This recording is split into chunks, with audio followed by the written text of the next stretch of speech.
Hello world builders and wish fulfillers, and welcome to another episode of Barely Scripted Gaming Blog. Earlier this week I did a video about what makes a good description, what details it should cover, how it should shape the player's perspective about this location. Now in that video I talked about two note-taking styles for when you're creating a description, namely the write it out ahead of time, literary approach, and the just bullet points, ad-lib them into a freestyle description when it comes time for your session. But both of those techniques actually have a particular disadvantage, namely that your description is reliant on something that you wrote.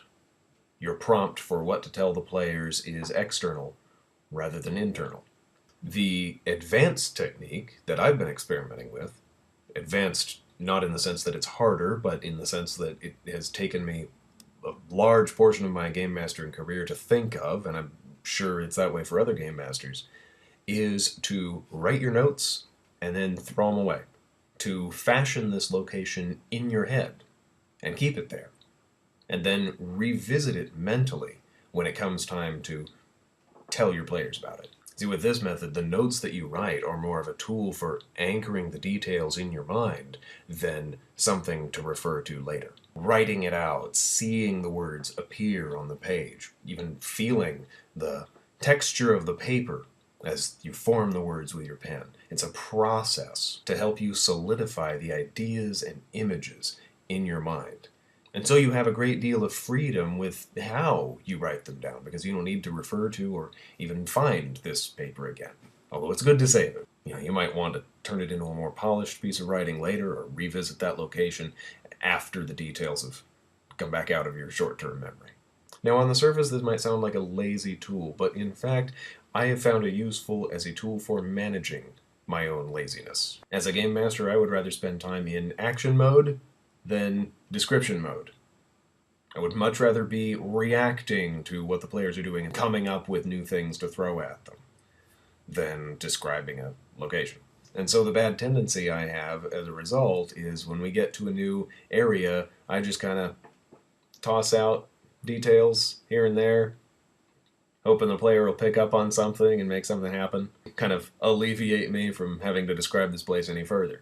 So the way that this method helps with my game mastering temperament is, instead of coming up with details to talk about, my task is now to come up with images, feelings, colors, history, stories that are behind this place, ideas of how it could be used as a cool action set piece.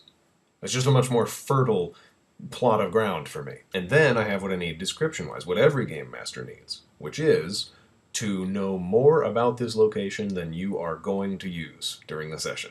To go into your description already knowing enough detail about this place that the players will not be able to wait to act, because your description is bringing all of these emotions and epic movie moments into the forefront of their mind. And they know how their characters would feel as they're seeing this place. Does it make them feel heroic? Does it put them on their guard? How does it make them feel about the task that's ahead of them? When you're giving a description, you have to be in love with this location. Because if you're not in love with this location, your players are not going to be interested. So that when it comes time for the session, you can just lean back, close your eyes, and see this place. Tell them the details as if you are describing something you're looking at, or describing a place where you're standing. And going noteless, you may not be able to recall all the details that you thought of during the week at first. But if you let yourself go there, to this place that you've built up in your mind, especially if you took notes while you were building it, not to refer to, but just to have a way to interact with these ideas on more than one level, then you're going to be finding these details, right?